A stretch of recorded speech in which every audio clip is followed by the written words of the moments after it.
नमो अरिहन्ताणं नमो सिद्धाणं नमो आयर्याणं नमो वज्रायाणं नमो लोये सव्वसानं।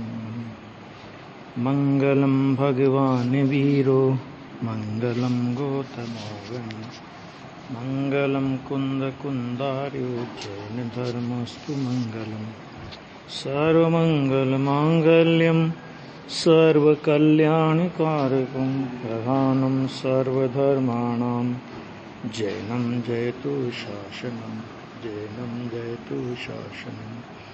सर्वव्यापैकचिद्रूप स्वरूपाय परात्मने सोपलब्धिप्रसिद्धाय ज्ञानानन्दात्मने नमः। प्रवचन सार ज्ञेय तत्व प्रज्ञापन गाथा नंबर 96 पर चर्चा कल अपन ने शुरू की थी। फिर से जरा विषय को लेते हैं, थोड़ा गंभीर विषय है।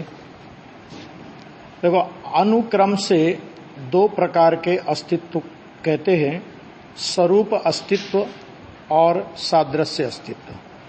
इनमें से यह स्वरूप अस्तित्व का कथन है। मैंने पहले दो प्रकार के अस्तित्व की चर्चा आई थी। तो दो प्रकार के अस्तित्व में एक स्वरूप अस्तित्व और दूसरा सादृश्य अस्तित्व। तो इस 96 नंबर की गाथा में स्वरूप अस्तित्व का कथन है कि प्रत्येक ही पदार्थ का क्या स्वरूप है, किस तरह का उसका स्वरूप अस्तित्व किस प्रकार का है। मैंने उसके स्वरूप की हयाती, स्वरूप का होना वो किस प्रकार का है, वो बात यहां पर इस गाथा में आचार्य देव बताएंगे। बहुत लंबी टीका भी है और बहुत विस्तार से इस बात को समझाया है। जैसे कि कल अपन ने चर्चा की थी कि प्रवचन सार का जो द्रव्य गुण पर्याय की व्यवस्था का बतलाने का प्रयोजन है वो मात्र इतना है कि कोई भी द्रव्य अपने गुण पर्यायों से पृथक नहीं है, अपने गुण पर्यायों स्वरूप ही उसका अस्तित्व है। इसलिए एक द्रव्य के द्वारा दूसरे द्रव्य में गुण अथवा पर्याय का उत्पाद किया जा सके, अथवा दूसरा कोई द्रव्य हमारे में किसी गुण का अथवा पर्याय का उत्पाद कर सके, ऐसी व्यवस्था जैन शासन में वीतराग सर्वज्ञ परमात्मा को स्वीकार नहीं है। वीतराग परमात्मा को स्वीकार नहीं है, ये तो अपन साक्षी भाव की अपेक्षा कहते हैं, क्योंकि इस विश्व व्यवस्था के साक्षी कौन है? कि साक्षी तो भगवान है। भगवान ने ये जाना है। वास्तव में तो किसी वस्तु को ही ये व्यवस्था स्वीकार नहीं है।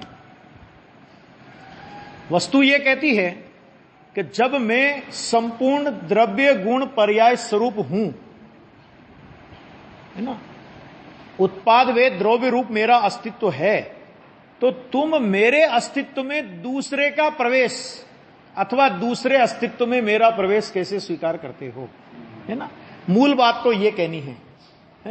तो इसलिए यहां पर माने ये प्रथम प्रकार का भेद ज्ञान है। एक तरह से देखा जाए तो भेद ज्ञान कोई अलग अलग प्रकार के नहीं होते, लेकिन समझाने में भेद ज्ञान का एक स्टेप बाय स्टेप क्रम आता है कि जब तक हमें पर द्रव्यों से भेद ज्ञान नहीं होगा, अर्थात जब तक हमें पर द्रव्य अपने भाषित होंगे, तब तक विकार से भेद ज्ञान की स्टेज नहीं आ सकती।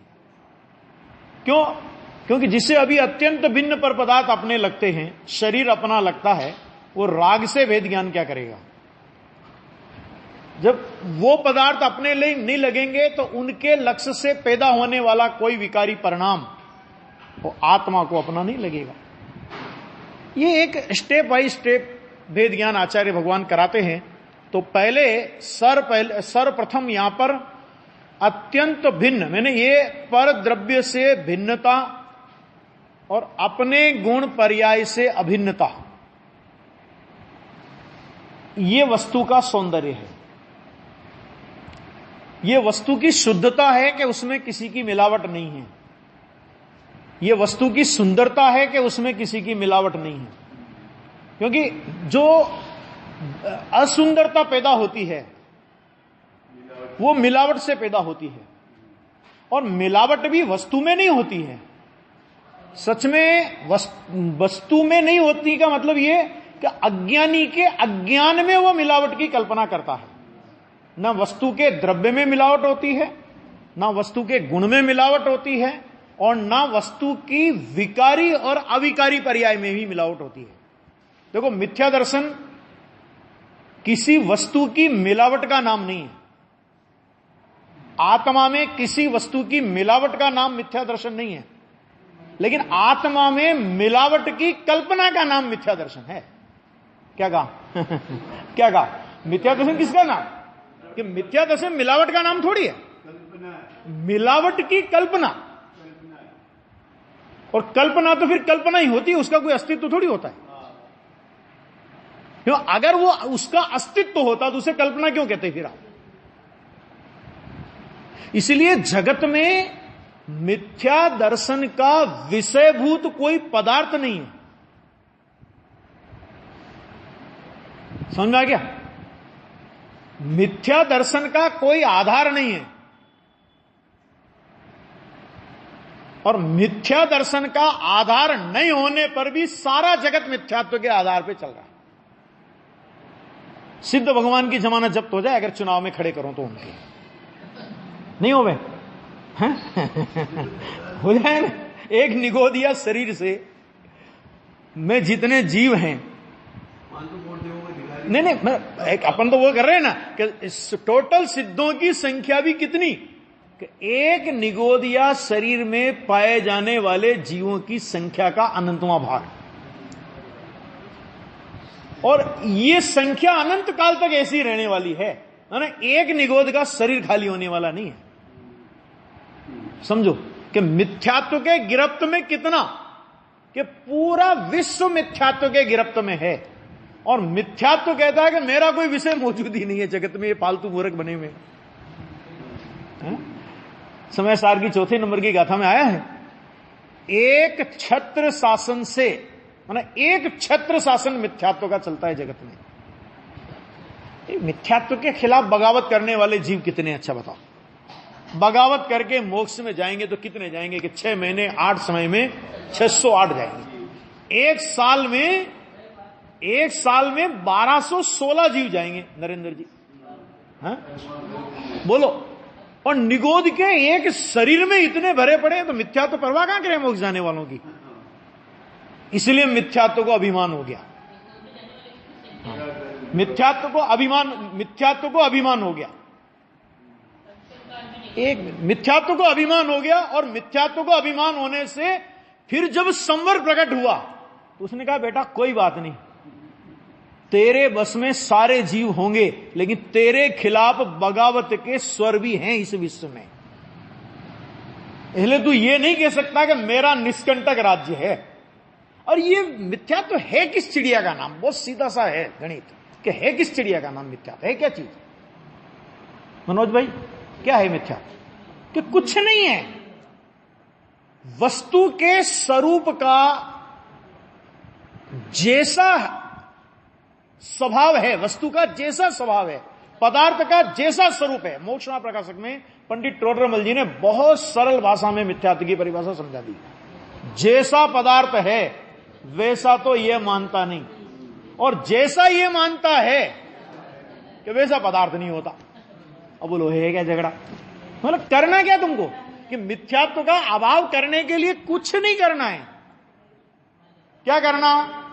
मिथ्यात्व का अभाव करने के लिए क्या करना? कि कुछ नहीं करना, वस्तु जैसी है, महावीर जी, वस्तु जैसी है उसे वैसी मानना। अभी 2 और 2 4 मानना है, बोलो अभी क्या गलती, इसमें क्या तकलीफ है 2 और 2 4 मानने में? अरे ऐसा बहुत कठिन है। क्यों कठिन है भाई? जब तुम 2 और 2 5 मान सकते हो, 2 और 2 3 मान सकते हो, 2 और 2 7 मान सकते हो, भाई 2 और 2 4 के अलावा सब मान रहे हो, इसी का नाम तो मिथ्यात्व है। उदाहरण क्या कहा? कि 2 और 2 4 के अलावा जो कुछ मान रहे हो उसका नाम मिथ्यात्व। तो जब तुम 2 और 2 4 के अलावा सब मान सकते हो, तो 2 और 2 4 क्यों नहीं मान सकते? युगल जी साहब एक बहुत अच्छी बात कहते थे कि जब तुम झूठ बोल सकते हो तो सत्य क्यों नहीं बोल सकते? तुम बोल तो सकते हो। क्या कहा? कि तुम बोल सकते हो ना, कि तुम्हारे में बोलने की क्षमता है ना, तो तुम जब झूठ बोल सकते हो तो सत्य क्यों नहीं बोल सकते? कि बस सत्य बोलना माने, एक उदाहरण की शैली में है ये तो बात। सत्य बोलना माने सम्यक दर्शन, झूठ बोलना माने मिथ्या दर्शन। बोलना माने क्या मतलब? मानना। अरे साहब बहुत कठिन है, बहुत कठिन है, बहुत कठिन है। मैं क्या कठिन है? जैसा है वैसा मान लो, उसमें क्या कठिनता है? वो यहां पर आचार्य भगवान वस्तु की जो स्थिति है वो स्थिति अपने को बता रहे हैं। क्या इस स्थिति को स्वीकार किए बिना अनंत जन्म मरण के चक्र निकल चुके, एक एक परावर्तन, कितने परावर्तन अपन लोगों ने किए, द्रव्य परावर्तन, क्षेत्र परावर्तन, काल परावर्तन, भव परावर्तन और भाव परावर्तन, और एक एक परावर्तन का स्वरूप अगर विचार करेंगे ना, तो द्रव्य परावर्तन में जितना काल लगता है अनंत काल, उससे अधिक काल क्षेत्र परावर्तन, उससे अनंत काल परावर्तन, उससे अनंत भाव परावर्तन, और सबसे अनंत काल भाव परावर्तन, भाव परावर्तन में। समझ आ गया? और ऐसे एक नहीं, दो नहीं, तीन नहीं, चार नहीं, पांच नहीं, अनंत परावर्तन कर चुके हैं। एक एक परावर्तन में अनंत काल, और ऐसे अनंत परावर्तन अपन लोग कर चुके हैं। किस कारण से? भगवान आत्मा के अनादर के फल में। समझ आ गया? वस्तु व्यवस्था को चैलेंज करने का फल ये मिला है। वस्तु व्यवस्था चैलेंज नहीं हुई आज तक। अज्ञानी कितना ही दम लगा ले, वस्तु व्यवस्था चैलेंज नहीं होगी। वस्तु व्यवस्था में कोई अंतर नहीं पड़ेगा। जब भी बदलना पड़ेगा अज्ञानी को बदलना पड़ेगा, वस्तु व्यवस्था कभी नहीं बदलेगी। समझा क्या? कि बहुमत वस्तु व्यवस्था के विरुद्ध वालों का है, जो वस्तु व्यवस्था का बिल्कुल वो तो हमेशा रहेगा। मैं तुम चिंता मत करो, सिद्धों से अनंत गुणा बहुमत निगोदियों का है। मिथ्या दृष्टि तो हमेशा विश्व में ज्यादा रहने वाले हैं, उसमें क्या नई बात है? उसमें क्या नई बात है? मिथ्या दृष्टि ज्यादा रहेंगी। आया? तो यहां पर जो अपनी चर्चा चल रही थी, ये वस्तु व्यवस्था की चर्चा है। देखो कितनी सचोट वस्तु व्यवस्था, जैन दर्शन के अलावा कहीं ढूंढ के तो लाओ ऐसी वस्तु व्यवस्था। सच में अपन जैनियों को अपने जैन दर्शन का बहुमान जितना आना चाहिए ना, उतना नहीं आता। ढूंढ के तो लाओ ऐसी वस्तु व्यवस्था। कहां है? कल्याण हो जाए इसका। विश्व में कोई वस्तु व्यवस्था कि जिस धर्म का भगवान ये कहता हो कि मेरी ओर देखेगा तो तेरी दुर्गति होगी, पर दब्बा तो दुख गई। है कोई भगवान विश्व में ऐसा? है कोई गुरु विश्व में ऐसा कि मेरी ओर देखेगा तो तेरी दुर्गति होगी? दुर्गति माने क्या? नरक नहीं, देवगति मिलेगी। देवगति को कह रहे दुर्गति होगी तेरी। ये दुर्गति है, चैतन्य की गति नहीं है। वहां चैतन्य का आनंद नहीं मिलेगा तेरे को, विषयों का जहर मिलेगा। अरे साहब देवगति में तो मजे ही मजे हैं कि देवगति में आत्मा का आनंद नहीं है, देवगति में विषयों का जहर है। बोल पीना है विषयों का जहर, ये मिलेगा। ये कहने वाला भगवान इस विश्व में अगर किसी दर्शन के पास है तो वह हमारे दर्शन के पास है। ये वस्तु स्वरूप का प्रतिपादन करने वाली जिनवाणी यदि किसी के पास है तो वह हमारे पास है। इस वस्तु व्यवस्था का प्रतिपादन करने वाले वीतरागी संत यदि किसी के पास है तो वह हमारे पास है। इस वीतरागी वस्तु व्यवस्था का प्रतिपादन करने वाले गुरुदेव किसी के पास है तो हमारे पास है। आए ना बहुमान वीतरागी देव शास्त्र और गुरु का और गुरुदेव श्री का, क्यों नहीं आवे बहुमान? है कोई विश्व में? लाभ ढूंढ करके विश्व में किसी के पास ऐसे भगवान हो। युगल जी साहब का एक बहुत मार्मिक बात है, तुझे अगर गर्व भी करने का मन करता है तो इस पर गर्व करना कि मैं इस दर्शन में पैदा हुआ हूं, कि जिस दर्शन में ऐसे वीतरागी देव शास्त्र और गुरु मुझे मिले कि जिन्होंने कण कण की स्वतंत्रता की घोषणा की। सारा विश्व अपने को गुलाम बनाना चाहता है। भगवान के पास जाओ तो तू मेरी शरण में आ जा बेटा, तेरे को जो भी कुछ करना होगा मैं कर दूंगा, तू मेरी शरण में आ, मैं तेरी जिम्मेदारी लेता हूं, तेरी व्यवस्था सारी मैं करूंगा। सारे विश्व के भगवान भगत को अपनी ओर बुलाते हैं। क्यों बुलाते हैं? क्योंकि उन्हें भगत को भगवान बनाना ही नहीं है। नहीं है इसमें। राजू भाई, उन्होंने भगत को भगवान बनाना ही नहीं है। वो कहे बेटा तू मेरे लिए चंदन घिसता रही हो हमेशा। और हमारे भगवान क्या कहते हैं कि तू स्वयं भगवान है, कब तक भगत बनकर के मेरे पास आता रहेगा, भगवान बन जा। वो वस्तु व्यवस्था का प्रतिपादन यहां पर है। देखो पढ़ो फिर से, थोड़ी सी कल ली थी हालांकि, लेकिन कल थोड़ी थकान ज्यादा हो रही थी तो कल उतना, वो अभी आज फिर से थोड़ा लेता हूं मैं। देखो, अस्तित्व वास्तव में द्रव्य का स्वभाव है। द्रव्य का स्वभाव, द्रव्य का स्वभाव अपना भाव है। अस्तित्व, मौजूदगी, विद्यमानपना, हेपना, हेपने के बिना कोई वस्तु होती नहीं। कैसा है वह? क्या? और वह अस्तित्व अन्य साधन से निरपेक्ष होने के कारण, वाह क्या कह रहे हैं, अन्य साधन से निरपेक्ष। उस अस्तित्व के लिए किसी दूसरे साधन की आवश्यकता नहीं पड़ती। भगवान ने वस्तु को बनाया, झूठ बात। भगवान ने तो नहीं बनाया और मैंने बनाया। ये कहां से लाया भाई? छटाला में पढ़ते हैं, छटाला में क्या पढ़ते हैं? लोक भावना। बताओ क्या पढ़ते हैं लोक भावना में? कि नहू न करे न हरे को सट द्रव्यमयी न सो लोक माही बिन समता। बोलते नहीं बोलते? कि नहू न करे न हरे को सट द्रव्यमयी। अब सट द्रव्यमयी में ये बताओ कि सट द्रव्यमयी लोक में द्रव्य आया, छहों द्रव्य आए, उनके गुण आए और उनकी एक एक समय की पर्याय आई। बोलो लोक में क्या क्या चीज आई बताओ जरा। छह द्रव्य आगे कि नहीं आगे? छह द्रव्य, उनके गुण और उनकी तीनों काल की पर्याय आ गई। और उसमें क्या कह रहे हैं कि इसको किसी ने किया नहीं है और कोई मिटाने वाला नहीं है। अनादि अनंत है वो लोग, है ना। मंगत राय ने तो 12 भावना में, लोक भावना में बहुत बढ़िया लिया है। उन्होंने कहा कि जो जगत में अनेक प्रकार के दर्शन हैं वे करते तो खुद हैं और दोष करता पे बहुत अच्छी उन्होंने ली। अभी ख्याल में नहीं है वैसे, अभी वो भावना मेरे पास है भी नहीं इधर, तो इतना बढ़िया उन्होंने लिया उसमें। कर्तावाद के दर्शन जगत में बहु तेरे, है ना, इस टाइप की उन्होंने भाषा ली है। मंगत राय जी की 12 भावना, है ना। यहां दौलत राम जी की में यही लिया, दौलत राम जी की में यही लिया कि किसी ने नहीं किया। सारी 12 भावनाएं, आप कार्तिकेयन प्रेक्षा की 12 भावना पढ़ लो, लोक भावना पढ़ लो, अब कार्तिकेयन प्रेक्षा की। अरे सारा विश्व अकृत्रिम है, सारा विश्व किसी का करा हुआ नहीं है। प्रत्येक द्रव्य अपने परिणमन का कर्ता स्वयं है और इसीलिए वो उसका उत्तरदायी है। अच्छे परिणमन का उत्तरदायी भी वो स्वयं और बुरे परिणमन का उत्तरदायी भी वो स्वयं। को ये क्योंकि वो उसका अस्तित्व है। अगर ये नहीं होवे, निरपेक्ष नहीं होवे, सापेक्ष होवे, तो अच्छा मान लो किसी ने पाप किया कि भाई आपने पाप किया, अच्छा ठीक है पाप किया, चलो किसने कराया? किसने कराया? तो बोलेगा एक ईश्वर कर्तावादी बोलेगा भगवान ने कराया। भगवान की मर्जी के बिना पत्ता नहीं हिलता। जो भगवान की मर्जी के बिना पत्ता नहीं हिलता तो तुम्हें नरक में क्यों नहीं डाले? तुम्हारे साथ बांधे उस भगवान को भी, क्यों नहीं बांधे उस भगवान को कि जिसकी मर्जी के बिना पत्ता नहीं हिला?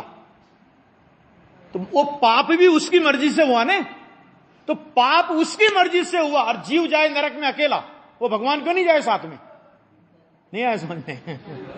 जाए, वो भी जाए ना साथ में, क्यों? उसकी मर्जी से किया ना आपने। तो जिसकी लोक में क्या होता है, कानून की व्यवस्था में क्या है कि आपने किसी ने हत्या की और किसी ने हत्या के लिए उसे प्रोत्साहित किया, सजा दोनों को होती है कि नहीं होती? राजू भाई बोलो, दोनों को सजा होती ना। हत्या करने वाले को भी और हत्या में प्रोत्साहन करने वाले को भी, हत्या के लिए प्रोत्साहित करने वाले को भी, दोनों को, हाँ वो भी होती है। तो दोनों को होती है ना। तो भगवान की मर्जी से हुआ और ऐसे आदमी को भगवान ने पैदा किया, क्योंकि भगवान की सृष्टि है ना।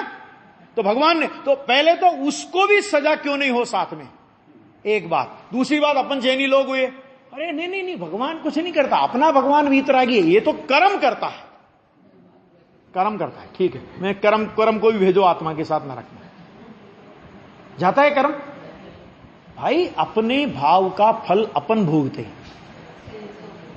अच्छा भाव हो, बुरा भाव हो, जिसका, क्यों? क्योंकि जो करता है वह भोगता है। करे कोई और भोगे कोई। भगवान करे और भगवान करावे और आत्मा फल भोगे। ये कौन सी दुनिया का दस्तूर है? नहीं आए समझ में? ये तो कितनी व्यवस्था स्वतंत्र है। देखो तो वही कहा, अन्य साधन से, ये लिखा ना, अन्य साधन से निरपेक्ष होने के कारण अनादि अनंत होने से। देखो अन्य साधन से माने किसी ने किया नहीं और कोई मिटा नहीं सकेगा, इसलिए द्रव्य अनादि अनंत है। क्योंकि उसका कोई, क्योंकि देखो एक सत की बहुत अच्छी परिभाषा भाई श्री के वचनामृत में एक बहुत अच्छी परिभाषा आई। सत उसे कहा जाता है जिसे अपने अस्तित्व के लिए अन्य साधन की अपेक्षा ना हो। जिसे अन्य साधन की अपेक्षा हो वो सत के साथ है ना। तो वो यहां पे कहा कि वो अनादि, अन्य साधन से निरपेक्ष है, इसलिए अनादि है माने शुरुआत नहीं, अनंत है माने अंत नहीं। अब बोलो ये एक अनादि अनंत शब्द अपन लोगों के कितने भयों को खत्म कर देता कि तू कैसा है, कि तू अनादि अनंत तत्व है। बोलो अभी अब कौन सा मरण का भय है अपने को? कि शरीर, अरे शरीर का भी कुछ नहीं होने वाला, शरीर का भी एक एक परमाणु अनादि अनंत है। अवस्था बदल जाएगी, परमाणु का नाश नहीं होगा। और इस शरीर में जो परमाणु थे, ये परमाणु पहले इस शरीर के रूप में परिणमित होने से पहले भी किसी न किसी रूप में तो थे। तो क्या होने वाला है? सारा विश्व अजर अमर है, कोई मरता नहीं, कोई जीता नहीं, सब अपने अपने स्वरूप में अनादि अनंत है। यहां नहीं वहां सही, वहां नहीं वहां सही, क्या फर्क पड़ना उसमें? हम छोड़ चले यह लोक तभी, लोकांत हमारा वासा हो शोक। हाँ बोलते ही नहीं बोलते? अरे क्या है इसमें? यहां नहीं तो वहां सही। और कहीं जगह नहीं मिलेगी, चार गति में जगह नहीं मिले वही बढ़िया है। तो चार गति में जगह नहीं मिलेगी तो कहां मिलेगी? कि लोकांत विराजे क्षण में जा। हमारी भावना तो ये होनी चाहिए। इन गतियों की क्या गिणना करते हैं? अरे ठीक है कोई बात नहीं, मनुष्य गति से चले जाएंगे तो देव गति मिलेगी। तो गति चाहिए तेरे को, अभी गति चाहिए, भव चाहिए। जिसको भव चाहिए वो भगवान आत्मा का विराधक है। क्यों विराधक है? क्योंकि भगवान आत्मा में भव और भव का भाव नहीं है और तुझे भव चाहिए। वो यहां पे कह रहे हैं भाई वो अनादि अनंत होने से, बोलो सारा डर मिट गया एकदम। अनादि अनंत है होने से और अहेतुक, जिसका कोई कारण नहीं है। यह पदार्थ क्यों है, जीव क्यों है, कोई हेतु है इसका? है क्यों है? कौन हेतु है इसका? कौन कारण है जीव का? अहेतुक, अहेतुक माने अकारक, जिसका कोई कारण नहीं। ऐसी पदार्थ, ऐसा अस्तित्व है ना, वो द्रव्य का स्वभाव है।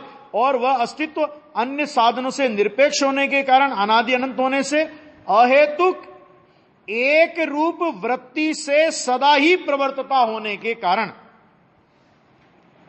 देखो लिया वर्तन, वर्तना वह अकारणिक एक रूप परिणति से सदा काल परिणमता होने से अस्तित्व विभाव धर्म से भिन्न लक्षण वाला है। और कल अपन ने इसकी बहुत चर्चा की थी कि देखो अस्तित्व नाम का जो गुण है, दो तरह के अस्तित्व होते हैं। थोड़ी कल चर्चा अपन ने की थी कि एक अस्ति नास्ति धर्म है पदार्थ में, एक तो क्या है अस्ति नास्ति धर्म है, और एक अस्तित्व नाम का सामान्य गुण है। ख्याल में है ना? तो अस्ति नास्ति, अस्ति धर्म वो ये बताता है कि प्रत्येक पदार्थ अपने द्रव्य क्षेत्र काल भाव से है। तो अस्ति धर्म का विरोधी नास्ति धर्म, कि पर द्रव्य पर क्षेत्र पर काल पर भाव से नहीं है, उसकी कोई पर्याय नहीं होती। एक बात। अब इधर जो अस्तित्व नाम का गुण है, कि अस्तित्व नाम का गुण, कि जिस गुण के कारण द्रव्य का कभी नाश ना हो और द्रव्य कभी किसी से उत्पन्न ना हो गया अनादि अनंत। द्रव्य का कभी नाश ना हो यानी अनंत, द्रव्य कभी किसी से उत्पन्न ना हो यानी अनादि। उत्पन्न नहीं हुआ इसलिए अनादि है, नाश नहीं होगा, इसलिए अनंत है। कि ये जो अस्तित्व है कि इस अस्तित्व में विभाव नहीं होता। विभाव नहीं होता माने इस अस्तित्व गुण की पर्याय कभी विकारी नहीं होती। विभाव धर्म से रहित, लिया ना, विभाव धर्म से विलक्षण होने से। ख्याल में आया? अस्तित्व धर्म में विकार हो तो गलत गड़बड़ हो जाएगी। थोड़ा चर्चा कर ली थी हमने कि चारित्र गुण की पर्याय है, तो चारित्र गुण की पर्याय वीतराग है। वीतराग का वो चारित्र गुण की वास्तविक पर्याय है। उसमें विकार होगा तो क्या होगा? राग होगा। मैंने विकार जो भी होगा उस स्वभाव के विपरीत भाव का नाम विभाव बोलते हैं। विभाव किसे बोलते हैं? विभाव। देखो, दो तरह से विभाव शब्द के अर्थ आते हैं। जहां नियम सार में चार भाव को विभाव भाव कहा, वहां विभाव, वि माने विशेष भाव, पर्याय रूप भाव, उसको विभाव कहा। और एक विभाव का अर्थ यह होता है कि जैसा पदार्थ का स्वरूप है उससे विरुद्ध भाव। तो चारित्र का स्वरूप क्या है? कि चारित्र का स्वरूप वीतरागता है। तो वीतराग स्वरूप का विभाव होगा तो क्या होगा? कि राग होगा। ख्याल में आगे नहीं है? उससे विरुद्ध जाति का होगा। तो अगर अस्तित्व गुण का, भाई धर्म में तो कोई चक्कर है ही नहीं, धर्म में तो पर्याय ही नहीं होती। अस्ति नास्ति नाम का धर्म है, तो ये धर्म युगल है कि इसमें तो पर्याय होती नहीं, वहां तो विकार होने का सवाल ही नहीं। अब अस्तित्व नाम का जो गुण है, यदि उस अस्तित्व नाम के गुण के परिणमन में, मतलब अस्तित्व नाम का गुण क्या करता है कि जिस शक्ति के कारण द्रव्य का कभी नाश न हो और कभी उत्पन्न न हो, यह अस्तित्व गुण की पर्याय इस द्रव्य की इस व्यवस्था में अंतरंग निमित्त है। वास्तव में अस्तित्व गुण तो बोलने में आता है, लेकिन सच में अंतरंग निमित्त ये अस्तित्व गुण का इस प्रकार का परिणाम है। वो कहते हैं कि वो जो अस्तित्व धर्म है वो विभाव धर्म से विलक्षण, माने उसमें कभी विकार नहीं होता। समझ आ गया? 6 सामान्य गुणों में प्रदेशत्व गुण के अलावा विकार बताओ किसमें होता है? क्योंकि प्रदेशत्व गुण में आकार बिगड़ता बनता है ना शरीर के हिसाब से। अस्तित्व गुण में यदि अगर अस्तित्व गुण में विकार हो तो क्या हो जाएगा कि अगर अस्तित्व गुण में विकार हो तो द्रव्य का नाश होगा और द्रव्य की उत्पत्ति होगी। क्यों? क्योंकि अस्तित्व गुण का स्वरूप क्या कि जिस शक्ति के कारण द्रव्य का कभी नाश ना हो, ये उसका स्वरूप है। अब मान लो उसमें विकार हो तो उसका उल्टा होगा कि द्रव्य का नाश होगा और द्रव्य की उत्पत्ति होगी, यानी द्रव्य अनादि अनंत नहीं रहेगा, यानी द्रव्य अकारण नहीं रहेगा, यानी द्रव्य अहेतुक नहीं रहेगा। कितनी व्यवस्था बिगड़ जाएगी, है ना? अस्तित्व गुण के परिणमन में भी विभाव नहीं, अस्तित्व गुण में, इसलिए सामान्य रूप से बोला जाएगा अस्तित्व गुण में विभाव नहीं। अज्ञानी का भी, निगोदिया का अस्तित्व गुण में भी विभाव नहीं है, विभाव धर्म नहीं है। अरे सच में तो केवल 21-22 गुणों के परिणमन में विकार है, 21 या 22 अनंत गुणों में से। लेकिन वो 21-22 भी इतने जोरदार हैं कि उनका विकार दूर हुए बिना अनंत गुणों के निर्विकारी परिणमन का कोई मूल्य नहीं है, मोक्ष मार्ग में कोई महत्व नहीं है ना? ऐसा तो देखो, अनादि अनंत होने, विभाव धर्म से विलक्षण होने से, फिर क्या कहा? भाव और भाववानता, भाव और भाववानता, माने अस्तित्व तो द्रव्य का भाव है, भाव माने द्रव्य का स्वरूप है, द्रव्य का गुण है, द्रव्य का स्वभाव है। और द्रव्य कैसा है कि उस स्वभाव का धारक, उस भाव का धारक, भाववान, स्वभाववान, भाव को धारण करे वो भाववान, यानी यह स्वभाव कहेंगे अस्तित्व को, तो स्वभाव को धारण करे वो स्वभाववान। तो यहां भाव और भाववानता के कारण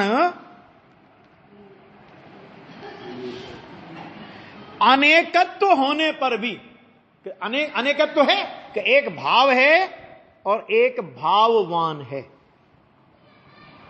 ऐसा होने पर भी प्रदेश भेद न होने से द्रव्य के साथ एकत्व को धारण करता हुआ। प्रदेश भेद नहीं है, इसलिए वो अस्तित्व द्रव्य के साथ एकत्व को धारण करता है, द्रव्य से भिन्न नहीं है। क्योंकि अगर द्रव्य से भिन्न अस्तित्व हो तो फिर प्रश्न यह कि यह अस्तित्व किसका, क्योंकि द्रव्य से तो आपने भिन्न मान लिया। तो द्रव्य से अगर आपने भिन्न मान लिया तो फिर वो अस्तित्व का ही हुआ ना। नहीं आया समझ, न्याय आया समझ? क्या कहा कि आपने उस अस्तित्व को द्रव्य से भिन्न माना, मान लीजिए थोड़ी देर के लिए, तो अस्तित्व अगर द्रव्य से भिन्न हुआ तो वो अस्तित्व किसका हुआ फिर? तो फिर वो अस्तित्व का हुआ, माने वो अस्तित्व एक अलग इकाई हुई। समझ आ गया? तो जो अस्तित्व अलग इकाई है फिर उसके कारण द्रव्य टिके, ये कहां से बात आएगी? द्रव्य का ही स्वरूप है। प्रदेश भेद नहीं होने से द्रव्य के साथ क्या करता है वो? एकत्व को धारण करता हुआ, माने द्रव्य से वो कभी भी पृथक नहीं होता और द्रव्य उससे पृथक नहीं होता। दोनों ओर से ले सकते हैं बात, अभी नीचे आने वाला है। अस्तित्व द्रव्य से पृथक नहीं होता, द्रव्य अस्तित्व से पृथक नहीं होता, भाव भाववान से भिन्न नहीं है और भाववान भाव से भिन्न नहीं है, क्योंकि प्रदेश भेद नहीं है, अनेकत्व है। अतद भाव रूप अन्यत्व कह सकते हैं, कल चर्चा की थी। अतद भाव रूप अन्यत्व कह सकते हैं, प्रदेश भेद रूप भिन्नत्व नहीं कह सकते। भिन्नता नहीं है, अन्यता तो हो सकती है। अस्तित्व, एक का नाम अस्तित्व, एक का नाम द्रव्य है ना। तो ये तो, लेकिन उनमें कभी भी प्रदेश भेद रूप भिन्नता कभी भी नहीं हो सकती। तो एकत्व को धारण करता हुआ द्रव्य का स्वभाव ही क्यों ना हो? प्रश्न खड़ा किया आचार्य ने, क्यों नहीं हो? तुम बताओ कि जब उनमें प्रदेश भेद नहीं है, जब वो द्रव्य के साथ एकत्व को धारण किए हुए हैं, और कब से एकत्व को धारण किए हुए हैं कि अस्तित्व की दाल नहीं गली होगी तो द्रव्य के साथ एक में एक हो गया होगा, ऐसा है? कि अरे अनादि से एक में एक है और अनंत काल तक एक में एक रहेगा। अगर तुम अस्तित्व को मिटाना चाहोगे तो तुम्हें द्रव्य को मिटाना पड़ेगा। द्रव्य मिट करके ही अस्तित्व मिट सकता है। द्रव्य के साथ, वो द्रव्य का अस्तित्व द्रव्य के साथ अनादि अनंत एकत्व को धारण किए हुए है, इसलिए वो स्वभाव क्यों नहीं हो? आचार्य भगवान ने प्रश्न अपने सामने खड़ा किया कि बताओ क्यों नहीं हो वो स्वभाव? अवश्य हो। क्यों नहीं हो का मतलब ही क्या है? अवश्य हो। अब ये पहले तो द्रव्य का अस्तित्व स्वभाव है, ये बात इतने पैराग्राफ में सिद्ध की।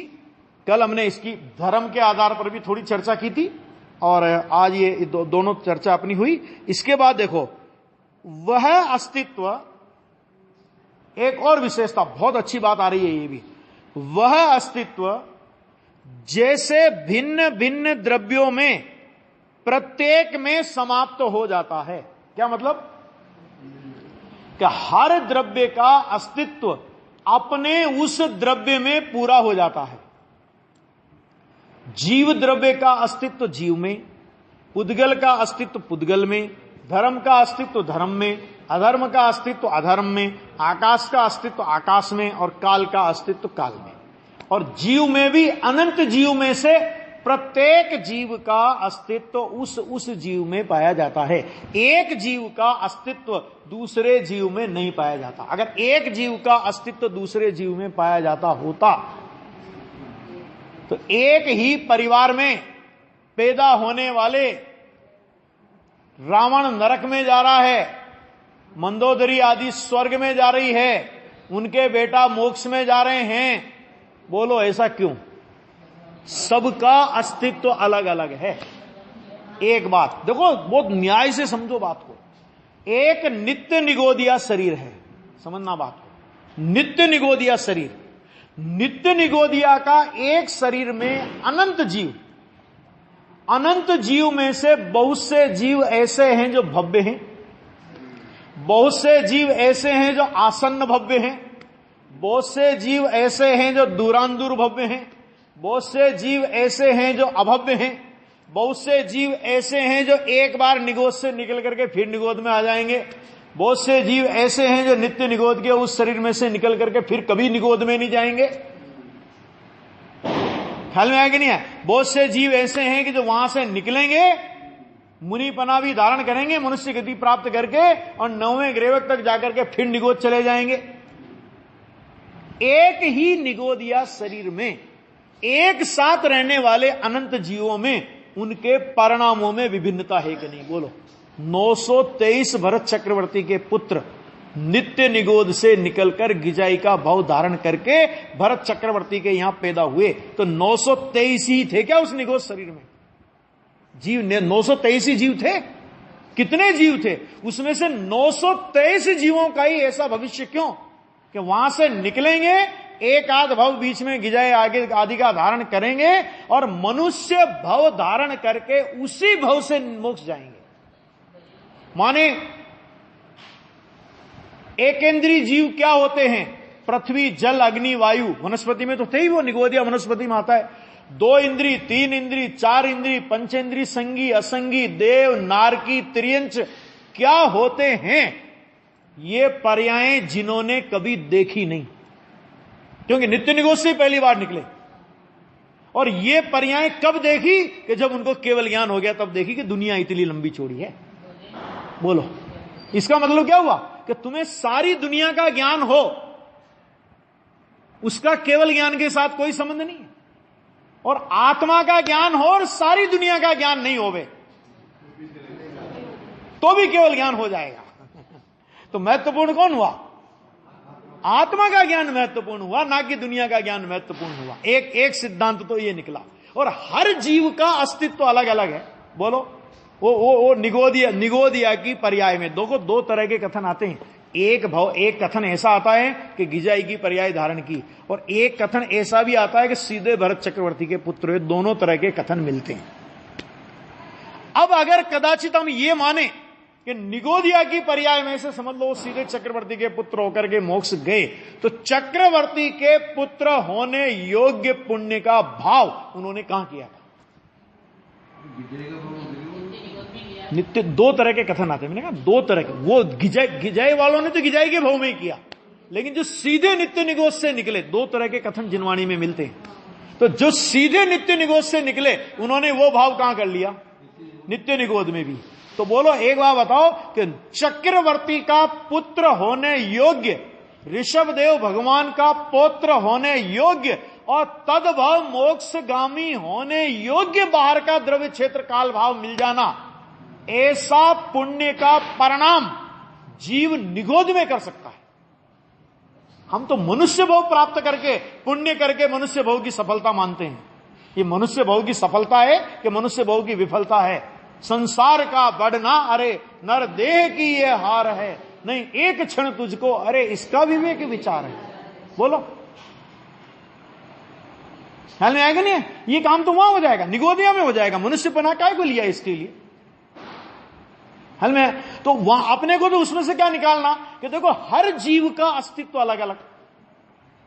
कोई जीव निकल गया, बहुत से जीव ऐसे भी हैं उसी नित्य निगोदिया शरीर में, तो अनंत काल तक निगोद से निकलेंगे ही नहीं। ऐसे अनंत जीव हैं नित्य निगोद में, ऐसे अनंत जीव हैं जो आज तक निगोद से नहीं निकले। आज तक नहीं निकले, कोई बात नहीं, जिनवाणी कहती है अनंत काल में निकलेंगे भी नहीं। जब उस दृष्टि से हम अपने को रखते हैं ना, पंडित दौलत राम जी ने कहा, दुर्लभ लही ज्यों चिंता मणि, त्यों पर्याय लही त्रस तणी, लट पिपील अली आदि शरीर। ये उन्होंने कहा लट की पर्याय का प्राप्त हो जाना। लट माने 2 इंद्री, कि लट की पर्याय का प्राप्त हो जाना, कि दुर्लभ लही जो चिंतामणि के पंडित जी हो क्या गया तुमको कि लट की पर्याय प्राप्त हो गई, उसको तुम दुर्लभ चिंतामणि कह रहे हो। तब वो कहते कि विचार करो उन जीवों का जो अनादि से लेकर आज तक निगोद से नहीं निकले और अनंत काल तक निगोद में नहीं निकलेंगे। अगर वहां से निकल करके कोई लट भी हो गया, नित्य निगोदिया का अभिश्राप खत्म हो गया उसका। मतलब अब अगर वो निगोद में भी गया, अब नित्य निगोद में नहीं जाएगा। कौन से निगोद में जाएगा? इतर निगोद। मैंने निगोद में कोई अलग नहीं है, नित्य निगोद में अलग फैसले। मैंने नित्य निगोद की अपेक्षा इतर निगोद में कुछ सुविधाएं मिलती हों, क्यों ऐसा है क्या? इतर निगोद में कुछ सुविधाएं मिलती होगी निगोदिया को? कि ऐसा कुछ नहीं, दोनों निगोदिया एक जैसे ही, लेकिन निगोदिया निकल करके निगोद में जावे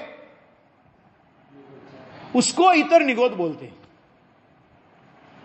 है तो वही स्थिति, कंडीशन दोनों की सेम है, लेकिन नित्य निगोदिया का अभिशाप खत्म हो गया। इसलिए दुर्लभ चिंतामणि कहा। भाई साहब सोचो जरा, हैं? तो यहां आ गया कि जैसे वह अस्तित्व जैसे भिन्न भिन्न द्रव्यों में प्रत्येक में समाप्त हो जाता है। मतलब क्या? भिन्न भिन्न द्रव्यों में सबका अपना अपना अस्तित्व। एक एक द्रव्य दूसरे द्रव्य से अपना अस्तित्व उधार नहीं लेता कि भैया मुझे टिकना है लेकिन मेरे पास अस्तित्व नाम का गुण नहीं है, जरा तुम हेल्प करो, जरूरत ही नहीं है। हर द्रव्य के पास अपना अपना अस्तित्व है। देखो, उसी प्रकार कि जैसे वो द्रव्य में समाप्त हो जाता है, इसी प्रकार द्रव्य गुण पर्याय में प्रत्येक में समाप्त नहीं हो जाता। मैंने द्रव्य का अस्तित्व अलग हो, गुण का अस्तित्व अलग हो, पर्याय का अस्तित्व अलग हो, द्रव्य का अस्तित्व गुण का अस्तित्व नहीं हो, गुण का अस्तित्व द्रव्य का अस्तित्व नहीं हो, द्रव्य गुण का अस्तित्व पर्याय का अस्तित्व नहीं हो। कहते ऐसे तीन अस्तित्व नहीं है। यानी क्या मतलब इसका? कि द्रव्य गुण और पर्याय इन तीनों का अस्तित्व एक ही है, या एक अस्तित्वमय पदार्थ है ये द्रव्य गुण पर्याय। ऐसा समझो इसको कि द्रव्य गुण पर्याय में प्रत्येक में समाप्त नहीं हो जाता। आ गया? द्रव्य में तो समाप्त हो जाएगा, हर द्रव्य का अस्तित्व अपना है, लेकिन द्रव्य गुण पर्याय का तीन अलग अस्तित्व नहीं है। क्यों? क्योंकि द्रव्य गुण पर्याय तीन चीजें नहीं है। द्रव्य गुण पर्याय मय पूरी वस्तु है और वो पूरी वस्तु का अस्तित्व है। वो यहां पे कह रहे हैं समाप्त नहीं हो जाता, क्योंकि उनकी सिद्धि परस्पर होती है। कैसे होती है? कि द्रव्य से गुण पर्याय की सिद्धि होती है और गुण पर्याय से द्रव्य की सिद्धि होती है। ये द्रव्य है, आपने कैसे जाना? ये जीव द्रव्य है, आपने कैसे जाना? आप उसके गुण पर्याय के आधार पर ही तो कहोगे कि जीव द्रव्य है। ये पुद्गल द्रव्य, आप उसके गुण पर्याय के आधार पर ही तो कहोगे। तो द्रव्य की सिद्धि गुण पर्यायों से होती है, और गुण पर्यायों की सिद्धि कि ये कि किसका गुण है, ये किसका गुण है। तो द्रव्य की गुण पर्याय द्रव्य के अस्तित्व की सिद्धि करते हैं, और द्रव्य गुण पर्याय के अस्तित्व की सिद्धि करता है। माने द्रव्य ना हो और गुण पर्याय हो, ऐसा नहीं हो सकता। गुण पर्याय ना हो और द्रव्य हो, ऐसा नहीं हो सकता। और द्रव्य और गुण पर्याय स्वतंत्र अलग अलग वस्तुएं हों, ऐसा नहीं हो सकता। द्रव्य गुण पर्याय स्वरूप पूरा अस्तित्व है। यह वस्तु की व्यवस्था है। इसमें क्या निष्कर्ष निकला? कि इसमें यह निष्कर्ष निकला कि तेरे द्रव्य गुण पर्याय के अस्तित्व में किसी अन्य द्रव्य गुण पर्याय के अस्तित्व का कोई मतलब नहीं है। तेरे द्रव्य गुण पर्याय का अस्तित्व किसी अन्य द्रव्य के द्रव्य गुण पर्याय के अस्तित्व में न दखलंदाजी कर सकता है और न किसी की दखलंदाजी सहन कर सकता है। तेरे में कोई दखलंदाजी नहीं कर सकता और तू किसी दूसरे में दखलंदाजी नहीं कर सकता। मैंने पर जीव को बचाया और मैंने पर जीव को मारा, कहते ये बात झूठ है। सभी जीव अपने द्रव्य गुण पर्याय के अस्तित्व से टिके हैं। अपने द्रव्य गुण पर्याय के अस्तित्व से पर्याय अंतर होते हैं। आज तक किसी जीव को किसी जीव के मारने का पाप नहीं लगा, और आज तक किसी जीव को किसी जीव के बचाने का पाप नहीं लगा। मारने के भाव का पाप लगा और बचाने के भाव का पुण्य लगा। मार सकता नहीं, बचा सकता नहीं, तो जो काम कर नहीं सकता उसका पुण्य और उसका पाप इस जीव को कैसे लगेगा? सोचो तो जरा वस्तु व्यवस्था के आलोक में। मार सकता है कोई किसी को बचा सकता है। तो जब मार नहीं सकता तो मारने का पाप कैसा? जब बचा नहीं सकता तो बचाने का पुण्य कैसा? तो क्या पुण्य पाप तो बंधा है? कहां बंधा? तुमने मारने का भाव किया, तुम्हारी मर्यादा भाव तक है। बचाने का भाव करो, पाप पुण्य मान लो। मारने का भाव करो, पाप मान लो, और मैं मार सकता हूं, मैं बचा सकता हूं, ऐसा अभिप्राय करो तो बचा सकता हूं, इस अभिप्राय में बचाने के भाव से जितना पुण्य बंधा, मैं बचा सकता हूं, इस अभिप्राय से मिथ्यात्व का उससे अनंत गुना पाप बंधा। पुण्य के साथ में मिथ्यात्व का अनंत गुना पाप। और मैंने मारा और मार सकता हूं, तो मारने के भाव का पाप, और मार सकता हूं इस अभिप्राय से उस मारने के भाव से जितना पाप बंधा, उससे अनंत गुना मिथ्यात्व का पाप बंधा, उसकी ओर जीव का लक्ष्य नहीं जाता। क्यों? क्या इसमें मिथ्यात्व क्या हो गया साहब? इसमें मिथ्या बचाने के भाव से अनंत गुना पाप कैसे हो गया? ऐसे हो गया कि भैया तूने उसके स्वतंत्र अस्तित्व की हत्या की। क्या कहा? सुनना जरा। क्यों? उसका अस्तित्व उसके द्रव्यगुण पर्याय, ये आचार्य क्या कह रहे हैं कि उसका अस्तित्व उसके द्रव्यगुण पर्याय में है, और तूने ये माना कि मैंने इसके अस्तित्व को बचाया। इसका मतलब क्या हुआ कि तूने उसके स्वतंत्र अस्तित्व को नहीं माना। इसलिए जिनवाणी कहती है कि पर को मारने का भाव करने वाला, बहुत कठोर शब्द बोल रहा हूं, सुन लेना, कि पर को मारने का भाव करने वाला और मार सकता हूं ऐसा अभिप्राय रखने वाला जैन दर्शन कहता है वो तो हत्यारा है। लेकिन जैन दर्शन ये कहता है कि मैं पर को बचा सकता हूं, मैंने पर को बचाया, ये भी कम हत्यारा नहीं है। पुण्य बंध गया। अरे पुण्य में क्यों भूल रहे हो? मिथ्यात्व का पाप साथ में बंधा हुआ क्यों नहीं दिख रहा? कि इसमें क्या हत्या हो गई कि तुमने उसका स्वतंत्र अस्तित्व नहीं माना। देखो, ज्ञानी को भाव आता है, बचाने का भाव आता है, बचा सकता हूं ऐसा अभिप्राय नहीं होता, इसलिए उनको केवल पुण्य बनता है, मिथ्यात्व का पाप नहीं बनता। अज्ञानी को पुण्य बंध जाए, साथ में मिथ्यात्व का इतना पाप बनता है। इसलिए आचार्य कहते हैं कि अज्ञानी अहिंसा महाव्रत का पालन करता हो तो भी हत्यारा है। 6 काय के जीवों का हत्यारा कहा है वैसे प्रवचन सार में, 60 काय के जीवों का हनंता। क्यों? क्योंकि तेरे अभिप्राय में यह है कि मैं 6 द्रव्य के जीव, 6 काय के जीवों की रक्षा करता हूं, तो तूने 6 काय के जीवों के स्वतंत्र अस्तित्व का घात किया अपने अभिप्राय में, तो तू 6 काय के जीवों की हत्या करने वाला है। ये प्रवचन सार में लिखा है। आगे आएगा जब मैं प्रकरण पे और विस्तार से, जब प्रकरण आएगा तो वो, अभी तो इस संदर्भ में चर्चा कर रहा हूं। कहां जैन दर्शन को हम पहुंचेंगे, है ना? जियो और जीने दो, महावीर का संदेश, महावीर का संदेश है जियो और जीने दो। भगवान महावीर ने यह कहा होगा जियो और जीने दो। भगवान महावीर ने यह कहा कोई किसी को मार नहीं सकता, कोई किसी को बचा नहीं सकता, यह महावीर भगवान का संदेश है। बोलो, निज आयु क्षय से मरण हो, यह बात जिनवर ने कही, निज आयु से जीवित रहे, यह बात जिनवर ने कही। कुंद आचार्य को बंद अधिकार लिखना पड़ा इस पूरी बात को समझाने के लिए, और हर गाथा में जिनेंद्र भगवान की साक्षी देनी पड़ी। जिनेंद्र भगवान कह रहे, भगवान आप कहते तो भी हम मानते। तो कुंद आचार्य कहते अभी तो मानते, अभी थोड़े 2000 साल बाद पंचम काल आने वाला है। पंचम काल जोर मारेगा। पंचम काल तो उनके समय में भी था, लेकिन पंचम काल जोर मारेगा। अब लोग कुंद आचार्य को एकांतवादी कहने में लग गए हैं आजकल। अभी पढ़ो आप स्थिति देखो सारी समाज की। कुंद आचार्य होते एकांतवादी थे। एक आदमी ने तो मंगलम कुंद आद्यो स्तोत्री बदल दिया, मंगलम पुष्प दंताद्यो। अभी मैंने कितनी स्वच्छंदता, क्यों? क्योंकि सत्य कड़वा लगता है, और ये सत्य बोला उन्होंने। जीव का द्रव्य गुण पर्याय, देखो कितना स्वतंत्र अस्तित्व। तुम दूसरे के अस्तित्व में अतिक्रमण करते हो, तो हम तो रक्षा कर रहे हैं तुम्हारी। अरे रक्षा के नाम पर भी अगर तुम शांति सेना भी अगर वहां पर रखते हो, राजू भाई, है कि नहीं?